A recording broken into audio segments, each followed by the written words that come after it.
Shalom saudara terkasih dalam Tuhan Yesus. Apa kabar semuanya yang ada di rumah? Tentu saja baik-baik saja, amin saudaraku. Kita bersyukur malam hari ini kita bisa beribadah bersama-sama. Walaupun hanya lewat online. Tapi itu tidak mengurangi rasa sukacita kita kepada Tuhan. Karena penyertaan Tuhan begitu sempurna dalam hidup kita. Mari kita siapkan hati kita untuk datang sungguh-sungguh beribadah kepada Tuhan. Kita bawa hati kita kepadanya. Kita minta Tuhan yang sucikan dan kuduskan layakan kita untuk menaikkan setiap puji-pujian kita kepadanya. Haleluya. Mazmur 98 ayat 1 berkata, nyanyikanlah nyanyian baru bagi Tuhan, sebab Ia telah melakukan perbuatan-perbuatan yang ajaib.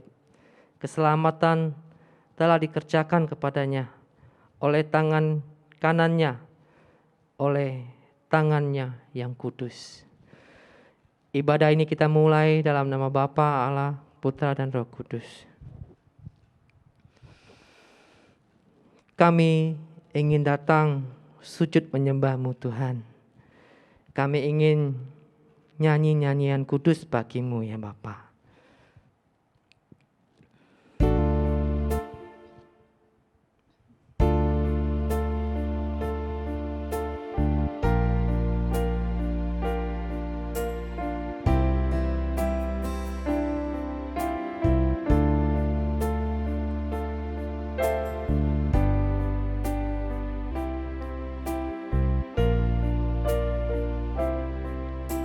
Lihat langit terbuka, kemuliaan-Mu datang, penuhi tempat ini. Kami umat-Mu bersujud, tersungkur menyembah kekudusan-Mu Tuhan. Penuhi hati kami, kemuliaan-Mu dinyatakan. Nyanyi kudus bagi-Mu Tuhan. Nyanyi kudus, kuduslah Tuhan, Allah Maha Kuasa. Nyanyi kudus, kuduslah Tuhan, Allah Maha Kuasa. Kita naikkan pujian ini dari awal. Kulihat langit terbuka, kemuliaan-Mu datang, penuhi tempat ini. Kami umat-Mu bersujud, tersungkur menyembah kekudusan-Mu Tuhan.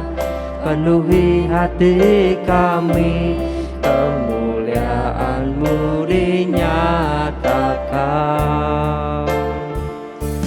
Nyanyi kudus,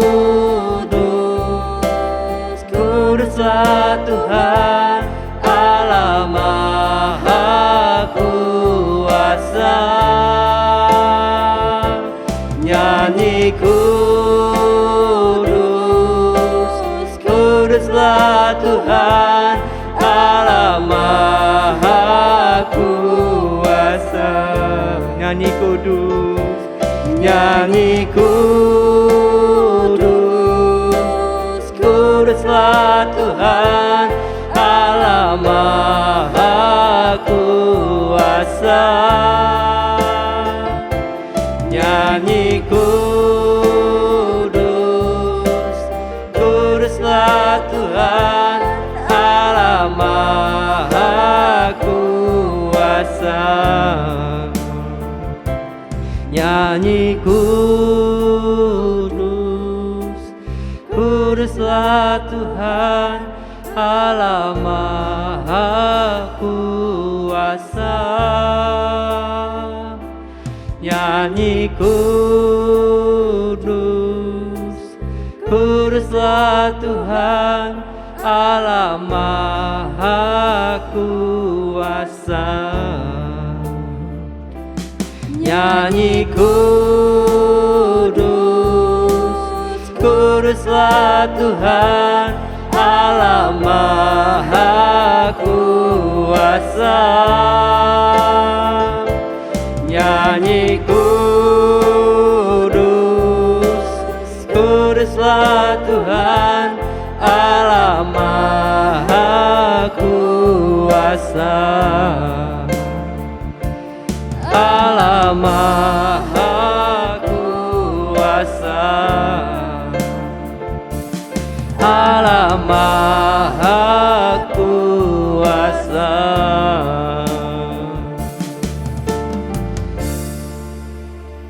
Benar ya Tuhan, Engkaulah Allah yang Maha Kuasa, Engkau Allah yang Maha Berdaulat ya Bapa. Terima kasih Tuhan, segala pujian syukur kami kembalikan kepadamu ya Bapa. Kami menyerahkan ya Tuhan untuk ibadah Komisi Pemuda malam hari ini ke dalam tangan-Mu ya Bapa. Dari awal, pertengahan sampai pada akhirnya ya Bapa. Biarlah Engkau yang berotoritas ya Tuhan di tengah-tengah setiap kami ya Bapa. Dimanapun kami berada ya Tuhan, biarlah sungguh Engkau melawat setiap hati kami ya Bapa. Engkau pulihkan setiap hati kami yang terluka ya Bapa. Engkau berikan kami semangat yang baru ya Tuhan. Terima kasih ya Tuhan. Kami nyerahkan semuanya dalam kuat kuasa-Mu ya Bapa. Hanya dalam nama Tuhan Yesus kami ucap syukur dan berdoa. Haleluya. Amin. Oke, sekali lagi shalom saudara yang terkasih dalam Tuhan. Shalom. Siap untuk memuji Tuhan kita lebih lagi? Yang siap katakan haleluya. Haleluya. Tiada berkesudahan kasih Tuhan dalam setiap hati, dalam setiap hidup kita. Amin saudaraku. Mari kita naikkan pujian ini. Sebab Tuhan itu baik bagi kita, bagi semuanya.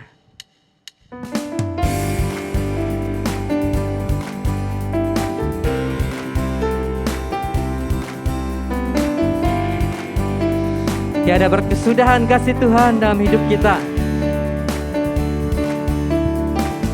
Tiada berkesudahan kasih setia-Mu Tuhan. Selalu baru rahmat-Mu bagiku. Hari berganti hari, hari berganti hari, tetap kulihat kasih-Mu Tuhan. Tak pernah berakhir di hidupku. Mari kita katakan Tuhan Yesus baik. Tuhan Yesus baik. Angkat sampelnya. Sungguh amat baik, untuk selama-lamanya.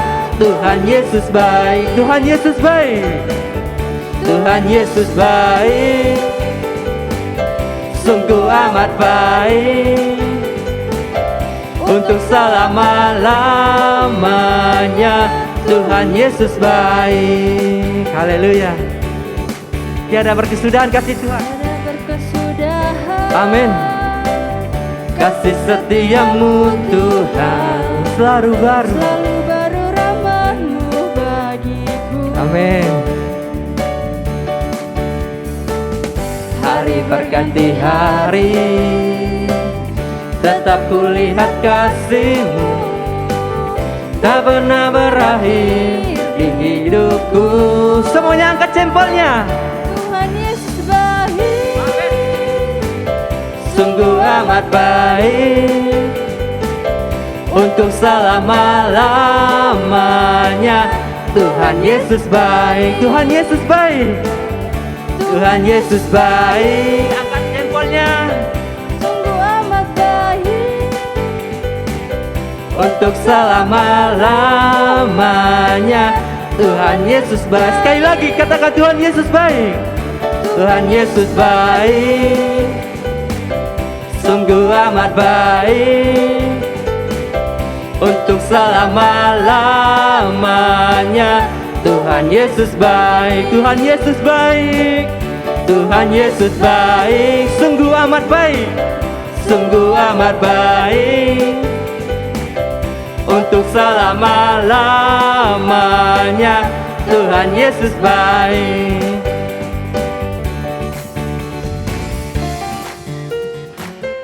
Katakan samping kiri kanannya, saudaranya katakan, ya Tuhan Yesus baik bagimu, Tuhan Yesus baik bagiku.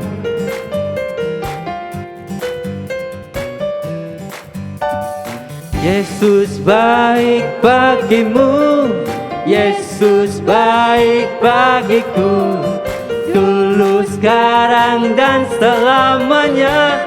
Dia sungguh baik. Sekali lagi. Yesus baik bagimu, Yesus baik bagiku, dulu, sekarang, dan selamanya. Dia sungguh baik. Tuhan Yesus baik, sungguh amat baik, untuk selama-lamanya. Tuhan Yesus baik, Tuhan Yesus baik, Tuhan Yesus baik, sungguh amat baik, untuk selama-lamanya. Tuhan Yesus baik, dari selama-lamanya, dari selama-lamanya sampai selama-lamanya, untuk selama-lamanya. Tuhan Yesus baik. Ya, berikan sorak-sorai bagi Tuhan kita. Haleluya. Oke, saatnya kita mau siapkan hati kita untuk mendengarkan kebenaran firman Tuhan. Saya mengajak kita untuk berdiam sejenak. Kita mau renungkan kebaikan Tuhan. Penyertaan Tuhan hari lepas hari. Sampai saat ini kita bisa ada. Itu bukan karena kuat dan gagah hebatnya kita. Tapi percayalah, kita bisa ada sampai saat ini karena kasih, kemurahan Tuhan, dan penyertaan Tuhan dalam hidup kita. Saat kita jatuh, janganlah menjauh dari Tuhan, tetapi berusahalah untuk mendekat kepadanya, karena Dialah sumber perlindungan kita, karena Dialah sumber kekuatan kita. Dialah penolong bagi kita, Dia yang berikan kita kekuatan itu. Haleluya.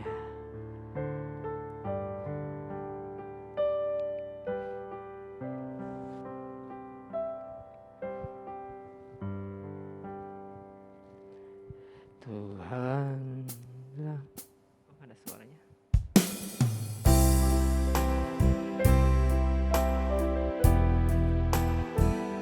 Renungkanlah setiap puji-pujian ini. Biarlah pujian ini menjadi kekuatan bagi kita semua. Tuhanlah penolong, Tuhanlah perlindunganku,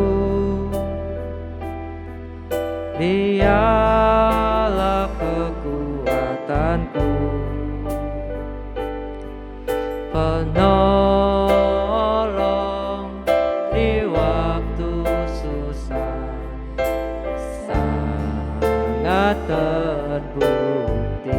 Tuhanlah perlindunganku, Tuhanlah perlindunganku, Dialah kekuatanku, penolong di waktu susah, sangat terbukti. Haleluya, haleluya,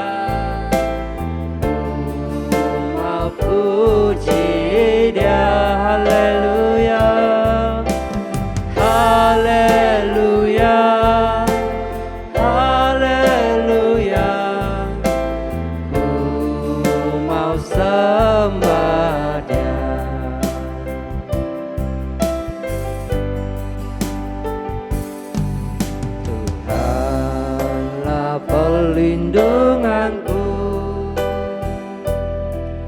Dialah kekuatanku, penolong di saat waktu susah, tolong di waktu susah, sangat terbukti.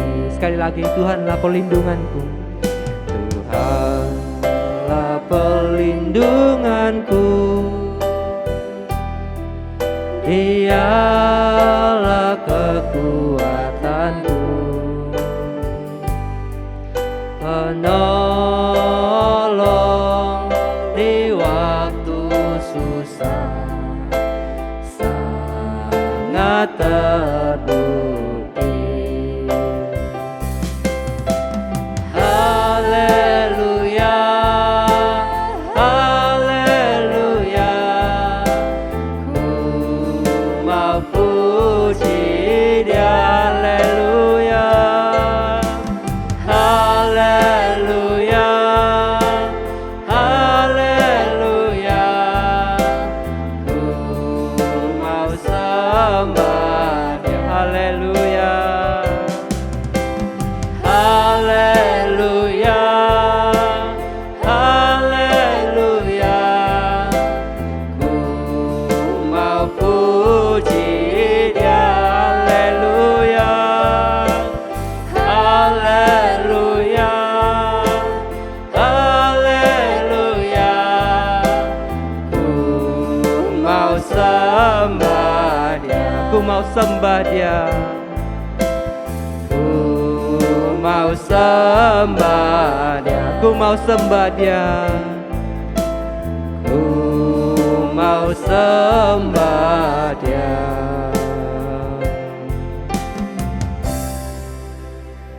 Waktu pemberitaan firman Tuhan, saya persilakan kepada hambanya.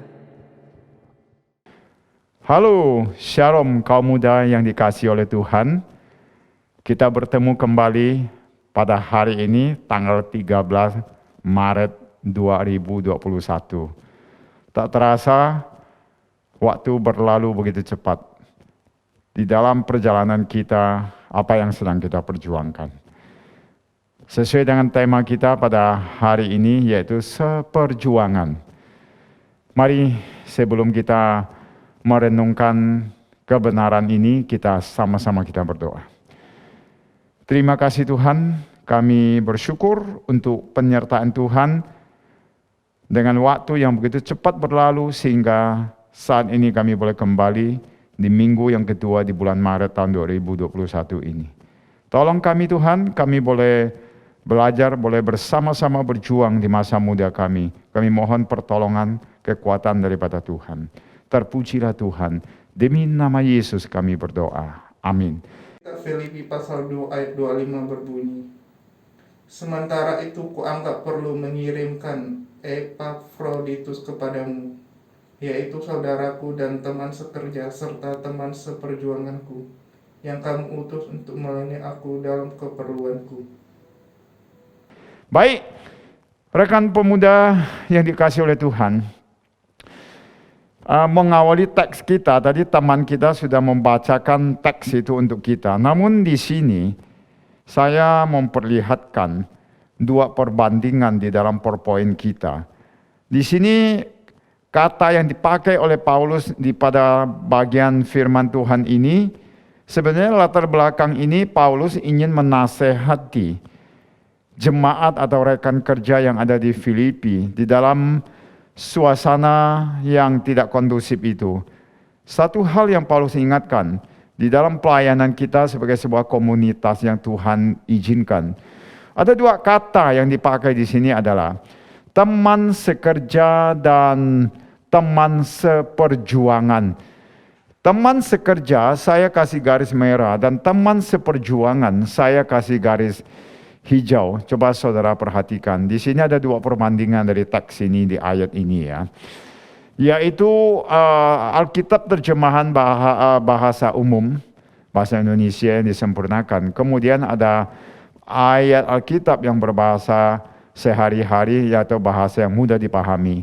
Ya, kita tidak baca, dari teman kita sudah membacakan untuk kita. Nah, di sini ada dua istilah dalam teks kita ini ya.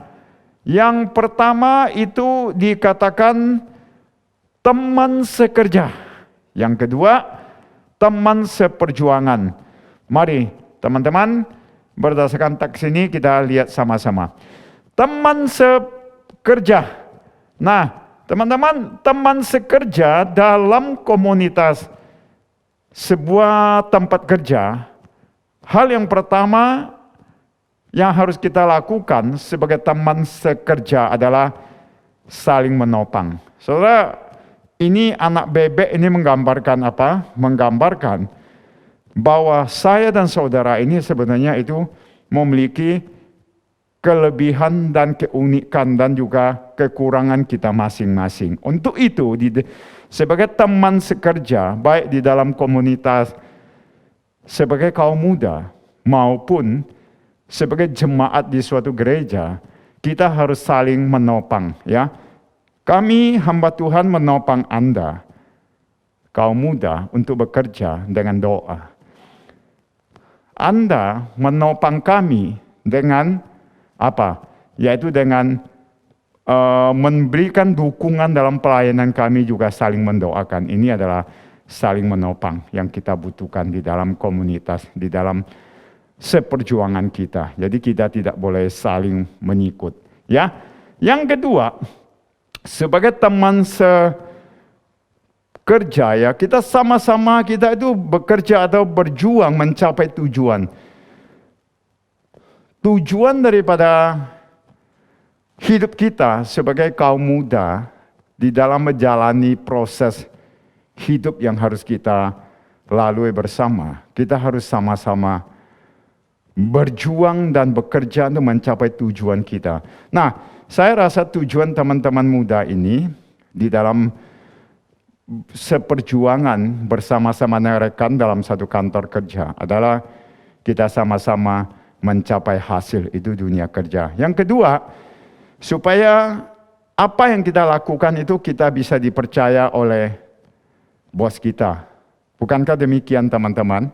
Jadi kita harus sama-sama. Jadi jangan melihat, oh dia punya jabatan yang begini, oh dia lebih enak kerjanya ini. Kok enak? Gua kerja asal-asalan aja biar nanti yang nanggung itu atasan saya. Tidak boleh. Anak Tuhan tidak boleh demikian. Tapi kita harus sama-sama menopang. Karena kita punya kelebihan, kita punya kekurangan, kita punya kelemahan, kita harus sama-sama melakukan bagian kita. Sehingga menciptakan sebuah keharmonian. Masih ingat harmoni di bulan lalu yang saya sampaikan? Sehingga dengan sama-sama kita mendukung, mengisi kekurangan dan kelebihan kita, itu kita bisa menopang kekurangan orang lain. Ini adalah sama-sama mencapai tujuan dalam hidup kita.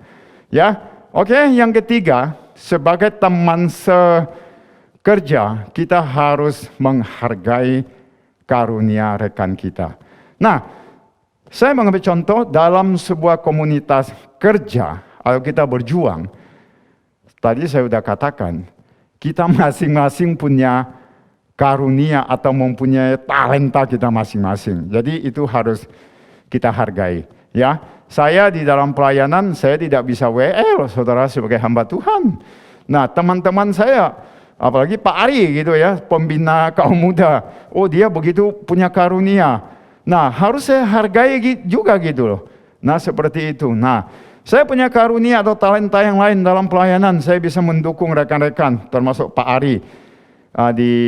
Kalau dia khotbah, apalagi di masa pandemi ini, dia membawa renungan di PD gitu ya, saya bisa bantu dia terjemahkan. Walaupun tidak sesempurna yang diharapkan seperti itu, paling tidak saya memiliki karunia, saya bisa kembangkan. Demikian juga sebagai teman sekerja di dalam bekerja, saya kira itu tidak boleh mengata-ngatain, oh dia lebih enak dan sebagainya. Tidak, tapi harus kita hargai. Dengan kita menghargai karunia, kita membangun masa depan yang baik, seperti yang dikatakan oleh Andy Cross di dalam bukunya itu, kebudayaan manusia. Itu penting sekali, ya. Untuk itu hargailah karunia teman sekerja kita, dan hargailah diri kita, dan kita menggunakan semaksimal mungkin dalam pelayanan dalam kehidupan kaum muda. Jadi jangan melihat orang lain punya kelebihan, kita sudah merasa panas dingin, kita punya kelebihan, kita merasa gitu ya. Itu bukan pola hidup kaum muda Kristen ini menurut saya. Kenapa? Karena kita harus menghargai sebagaimana Tuhan menghargai diri kita seutuhnya. Oke? Yang berikut. Nah, sebagai teman sekerja, kita harus punya semangat, ya. Jangan seperti pepatah orang barat yang sudah sangat-sangat sekular, saya katakan, yaitu mereka mempunyai sebuah moto. I hate Monday, I like Saturday. Itu di dunia barat. Kenapa? Kalau hari Sabtu mereka tidak kerja, mereka bisa pergi shopping dan menghabiskan waktu dengan enggak karu-karuan.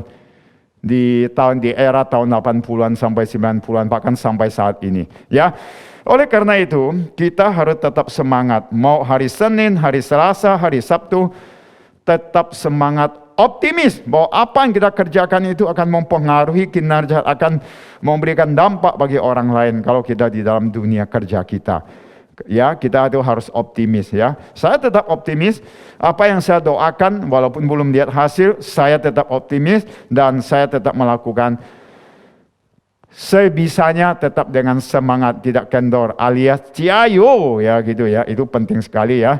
Saya rasa sebagai kaum muda ya, walaupun ada pandemi COVID-19 seperti ini, membatasi kita itu, membatasi ini.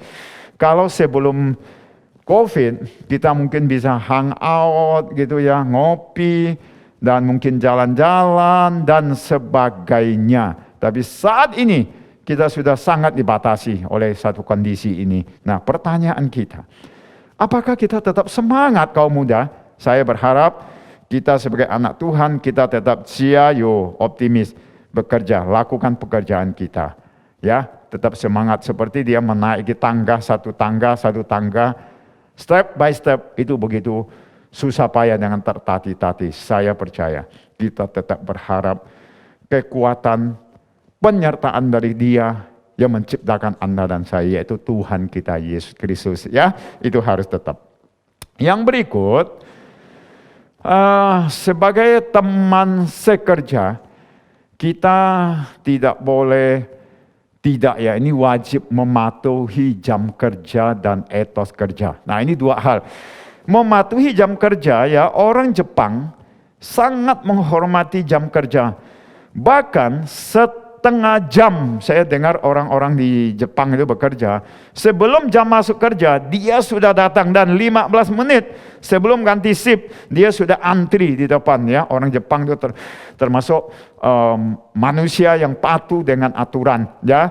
Demikian juga kita sebagai kaum muda Kristen, mari kita patuhi jam kerja. Kalau bisa jangan pas jam kerja baru masuk, kemudian 5 menit sebelum tank pulang kita sudah kabur gitu ya, dan yang lain-lainnya. Apalagi jam kerja sambil kita main handphone dan sebagainya ya. Saya sangat senang, beberapa kali saya telepon anak-anak muda, dia cari saya jam berikutnya, jam istirahat. Dia bilang, "Hai Pak, jangan telepon karena jam kerja." Saya senang.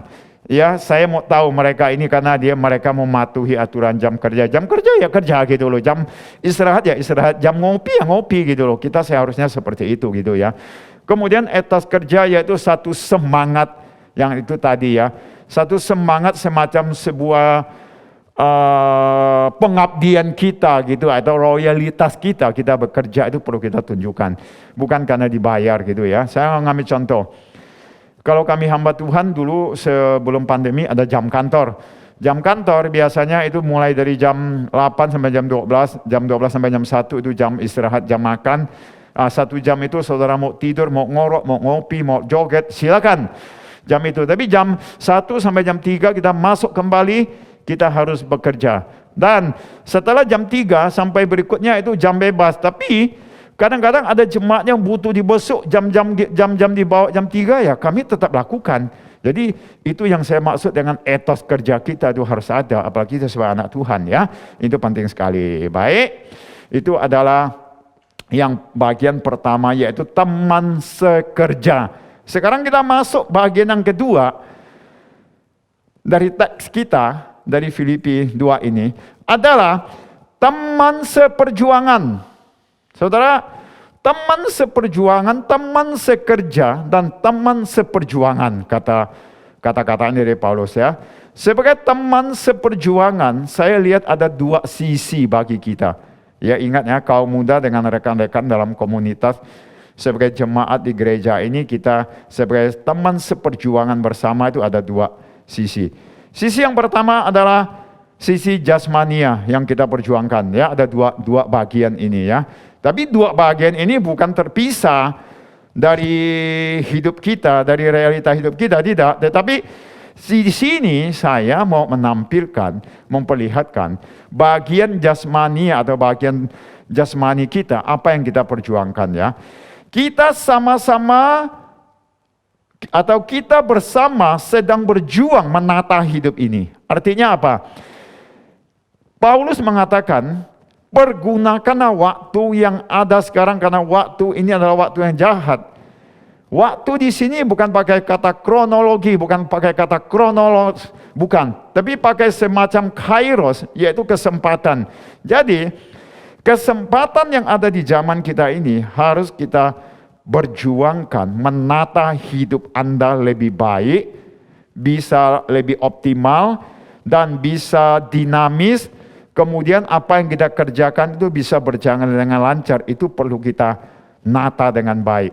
Itu di dalam konsep teologi reform, itu dikatakan adalah mandat budaya yang tidak boleh tidak. Hal ini juga disinggung oleh Andy Cross di dalam bukunya. Dikatakan kita harus menata hidup ini. Kita sedang berjuang, artinya kesempatan kita masih sehat. Tubuh kita masih fit, dengan itu kita harus melatih diri kita berjuang menata hidup kita. Agar apa? Ada dua fungsi, bagi diri kita dan bagi orang lain. Sehingga kita boleh menjadi berkat. Itu adalah tugas, atau sekali lagi kembali ke teologi reform, dikatakan mandat budaya kita adalah alat di tangan Tuhan untuk membangun orang lain, untuk memperbaiki orang lain. Itu istilahnya reform, renew, yaitu memperbaharui Anda dan saya sebagai kaum muda Kristen, dan khususnya dari Tambora ini. Kita harus memiliki sikap yang demikian untuk menata diri kita dan orang lain. Nah, apa hak kita? Mengapa kita berhak menata diri orang lain? Yaitu kita harus menata diri kita sendiri sesuai dengan gambar daripada Kristus, yaitu kembali ke basic, back to the basic. Itu kembali Kristus itu menjadi model penataan diri kita, sebagaimana Paulus mengatakan, ikutilah teladanku seperti aku meneladani Kristus. Kalau hidup Kristus ada di dalam diri kita, maka Anda umurnya muda bisa nasihati orang lain karena kita punya integritas, punya satu nilai di dalam diri kita. Perlu kita perjuangkan dalam hal ini, ya, dalam segala hal. Saya tidak akan panjang-panjang lebar. Yang berikut, secara fisik, kita bersama-sama sedang berjuang melawan kondisi dan situasi saat ini. Nah, kita lihat cewek ini lagi pasang kuda-kuda seolah-olah siap gitu ya. Nah, kita sama-sama standby. Dan seperti kata Bang Napi yang dulu ya, waspada, dia selalu waspada. Nah, pertanyaan saya, kita sedang bersama-sama seluruh Indonesia, dari agama apapun, dari suku apapun, sedang berjuang melawan kondisi saat ini apa? COVID-19, saudara. Ya, kita bersyukur pemerintah kita sudah mendatangkan vaksin, dan setiap kita warga negara Indonesia wajib dan harus divaksin. Termasuk kami, hamba Tuhan, sudah divaksin, dan besok hari Senin tanggal 15 kami akan divaksin yang kedua berdasarkan surat yang diberikan pada vaksin pertama. Kita sama-sama berjuang melawan kondisi ini. Kita melawan satu sisi, kita bagaimana mempertahankan defend diri kita, mempertahankan diri kita. Yang kedua, bagaimana kita sama-sama berjuang menolong orang lain untuk menghadapi situasi ini agar semangat orang lain itu tidak down atau tidak drop, itu penting sekali. Ini tugas kaum muda.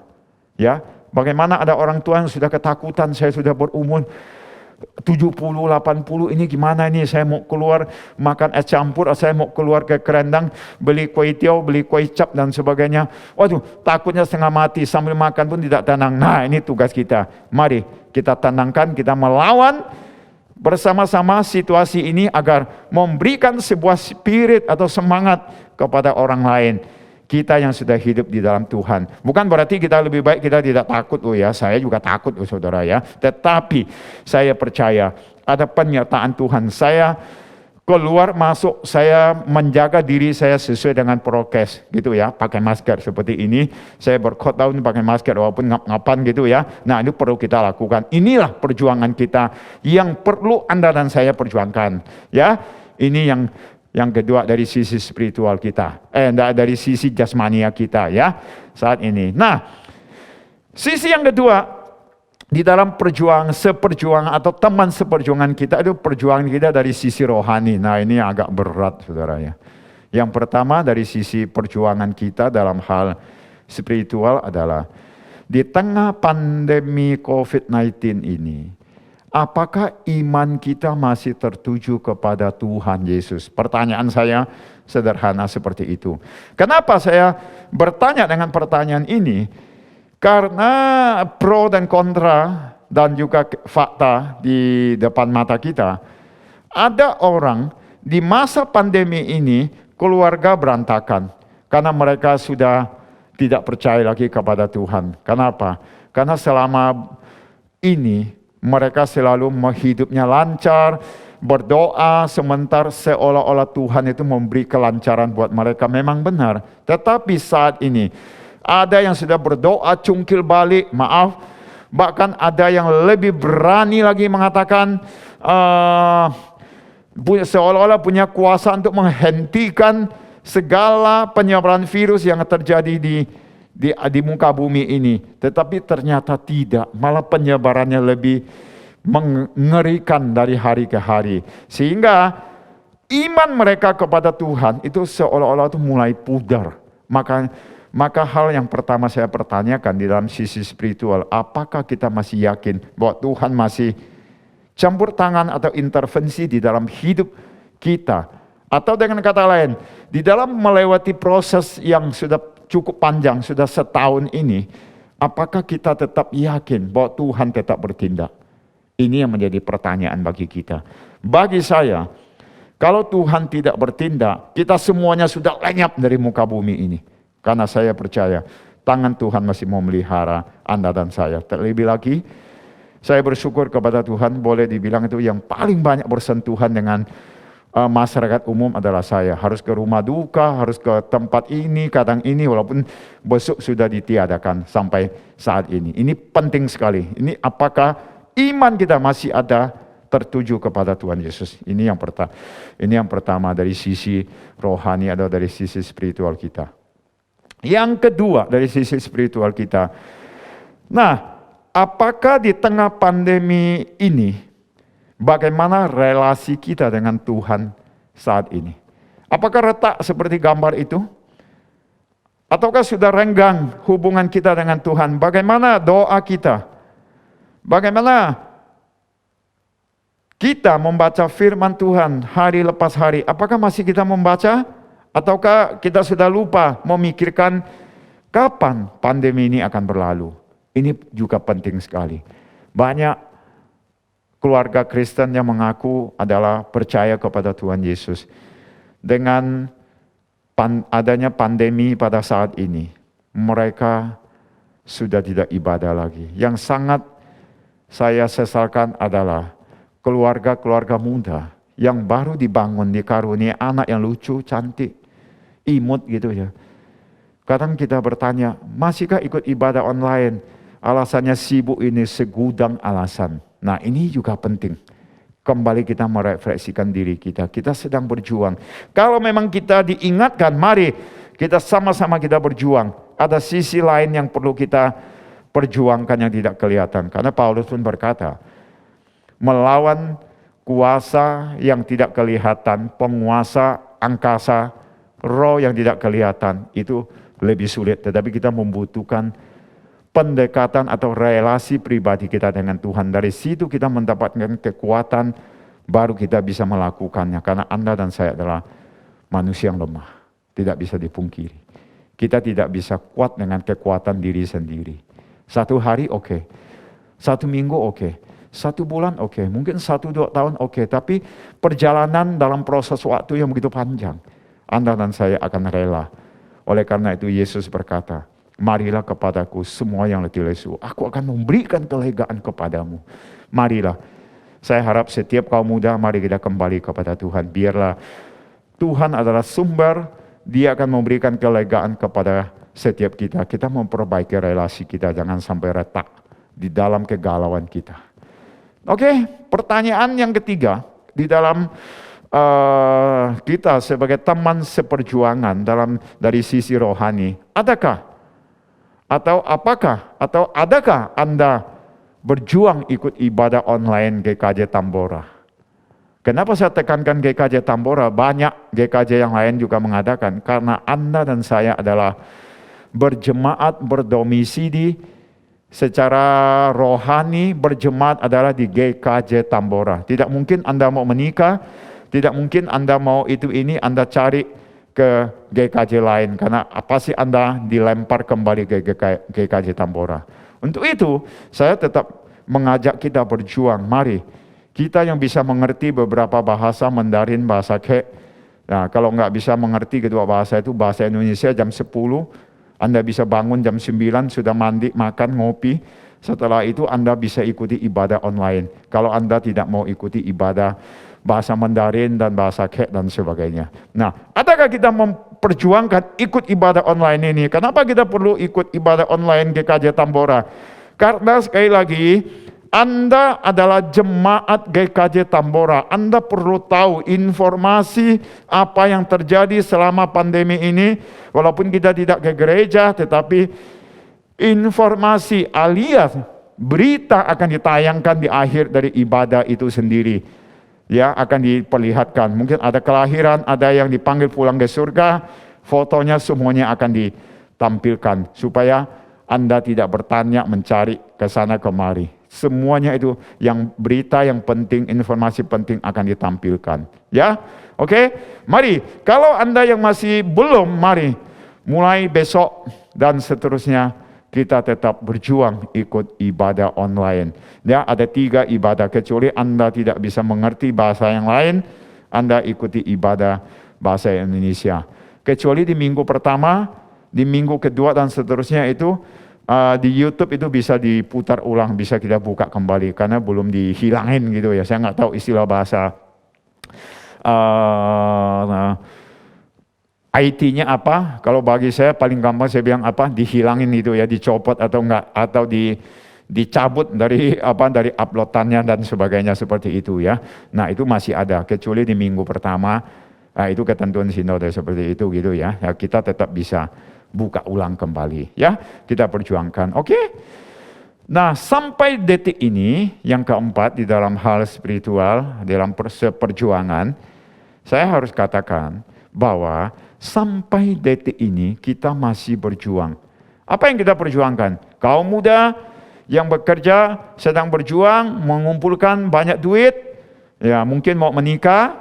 Ya, saya bersyukur beberapa teman kaum muda sudah nikah, baik nikah di Jakarta, nikah di kampung halaman dan sebagainya.